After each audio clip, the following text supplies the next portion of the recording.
अब हम दिखाएंगे आपको प्रदेश की हर छोटी बड़ी खबरें रफ्तार के साथ हमारे न्यूज एक्सप्रेस उत्तराखंड सुपरफास्ट में।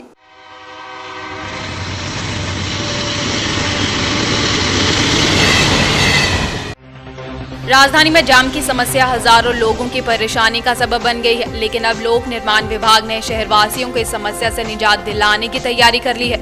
उम्मीद है कि जल्द रायपुर रोड से गुजरना आसान हो जाएगा। दून एयरपोर्ट पर नाइट लैंडिंग सिस्टम से सफलतापूर्वक विमान उतरा। करीब 7:45 बजे हवाई यात्रियों को लेकर किंगफिशर ने अपनी पहली फ्लाइट उतारी। 25 मिनट देरी से पहुंची यह फ्लाइट आधा घंटा रुकने के बाद वापस यात्रियों को लेकर रवाना हो गई। गंगा और अन्य महत्वपूर्ण नदियों पर बड़े बांधों को लेकर चल रहे विरोध को देखते हुए अब कम स्टोरेज वाले बांध बनाए जाएंगे। ऐसे बांधों को ड्यूरमल डैम कहा जाता है। ये बांध रन ऑफ द रिवर से थोड़े अलग हैं।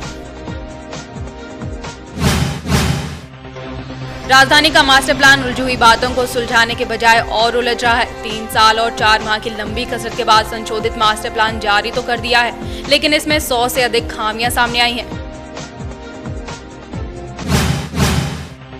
गढ़ी कैंट के महेंद्र ग्राउंड में आर्मी मेले में बड़ी संख्या में अभिभावक अपने बच्चों को लेकर पहुंचे। बच्चे हथियारों को छूकर बेहद रोमांचित हुए। वहीं इस मेले में सांस्कृतिक कार्यक्रम भी प्रस्तुत किए गए।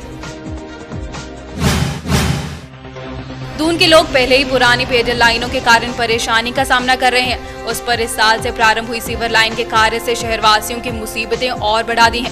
स्थिति है कि कई इलाकों में खुदाई के दौरान पेयजल लाइनें क्षतिग्रस्त हो रही हैं। अधिकारियों की लापरवाही के चलते कभी कभी लोगों की रोजमर्रा की जिंदगी प्रभावित हो ही जाती है। रायपुर क्षेत्र के लोग भी इन दिनों अधिकारियों की लाचार कार्यशैली का खामियाजा भुगत रहे हैं, जिसके चलते उन्हें आवाजाही में तो कष्ट हो ही रहा है, वहीं सड़क में बने गहरे गड्ढे लोगों को जख्मी बांट रहे हैं। अपनी ड्रीम प्रोजेक्ट चौरस पुल का ब्यौरा लेने पहुंचे पूर्व मुख्यमंत्री वीसी खंडूड़ी पुल का हश्र देकर हैरान रह गए। केंद्र की वाजपेयी सरकार में भूतल परिवहन मंत्री रहते हुए उन्होंने जनवरी 2004 में इस पुल के निर्माण के लिए 13.81 करोड़ रुपए स्वीकृत किए थे। चौरास मोटर पुल हादसे में 6 मजदूरों की मौत हो गई और 18 घायल हो गए, जिसके चलते पूरी घटना पर मुख्यमंत्री विजय बहुगुणा ने गहरा दुख जताया और मरने वालों के आश्रितों को 1-1 लाख व गंभीर रूप से घायल लोगों को 50-50 हजार रुपए देने की घोषणा की है।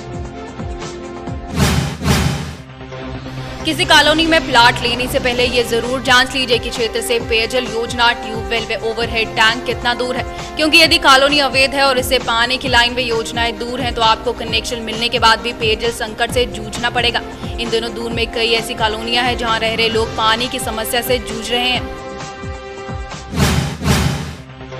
मई में उत्तराखंड प्री मेडिकल टेस्ट कराने से पंतनगर यूनिवर्सिटी ने इनकार कर दिया है। विश्वविद्यालय के कुलपति के अनुसार इतनी जल्दी प्रवेश परीक्षा कराना संभव नहीं है। इससे आम छात्रों का नुकसान होगा और परीक्षा की गुणवत्ता भी नहीं रखी जा सकती। स्वतंत्रता आंदोलन में कांग्रेस पार्टी की अहम भूमिका रही है। यही कारण है कि लोगों का कांग्रेस में विश्वास बरकरार है। ये बात केंद्रीय राज्य मंत्री हरीश रावत ने एक पुस्तक विमोचन समारोह में कही। राज्य में इंडस्ट्री सेक्टर तेजी से विकास कर रहा है, पर कई बार विदेशी बाजार नहीं मिलने से उसे अपने उत्पादन का उचित लाभ नहीं मिल पाता। उनके इस मुश्किल को खत्म करने के लिए कार्यक्रम का आयोजन होने जा रहा है, जिसमें 25 देशों के प्रतिनिधि भाग लेंगे और अपने देश की प्रोडक्शन डिमांड उद्यमियों के सामने रखेंगे। विधानसभा सत्र के दौरान शांति व्यवस्था बनाए रखने के लिए जिला प्रशासन के विधानसभा परिसर की 500 मीटर की परिधि में धारा 144 लगाई है। वहीं जिला मजिस्ट्रेट विनोद कुमार सुमन ने बताया कि सत्र के दौरान विभिन्न संगठन और समुदायों की ओर से धरना प्रदर्शन व अन्य गतिविधियों को देखते हुए ये कदम उठाया गया है। लोकसभा चुनाव के लिए समाजवादी पार्टी को प्रदेश में नए सिरे से मजबूत बनाया जाएगा। प्रदेश कार्यकारिणी बैठक में सपा के राष्ट्रीय महासचिव विनोद बर्थवाल ने कहा कि विधानसभा चुनाव में निष्क्रिय रहे पदाधिकारियों को बदला जाएगा। चारधाम यात्रा को लेकर सरकारी मशीनरी सुस्त नजर आ रही है। जिन तैयारियों को अब तक 75% पूरा कर लिया जाना था, वो अभी तक 1/3 भी पूरा नहीं हो पाई है। विभागों की सुस्ती को लेकर सरकार चिंतित है, लेकिन सरकारी मशीनरी की सेहत पर फर्क नहीं दिख रहा है। मां की महिमा निराली है और मां के हर रूप का अपना ही महत्व है। नवरात्रों का पावन पर्व जारी है। ऐसे में प्रदेश भर के मंदिरों में माता के दर्शनों को भक्तों की भारी भीड़ उमड़ती दिखाई दे रही है। बढ़ती गर्मी के साथ ही त्वचा संबंधित बीमारियों का खतरा भी बढ़ जाता है। जरा सी लापरवाही त्वचा को नुकसान पहुंचा सकती है।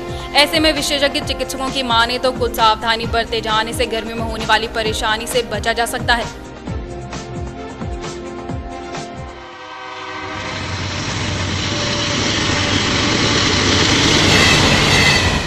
आज के विशेष में बस इतना ही। उत्तराखंड की ताज़ा तरीन खबरों के लिए देखते रहिए रोजाना सुबह 9 और रात 8:30 और 9:30 बजे आपका अपना न्यूज़ चैनल सौभाग्य मिथिला। नमस्कार।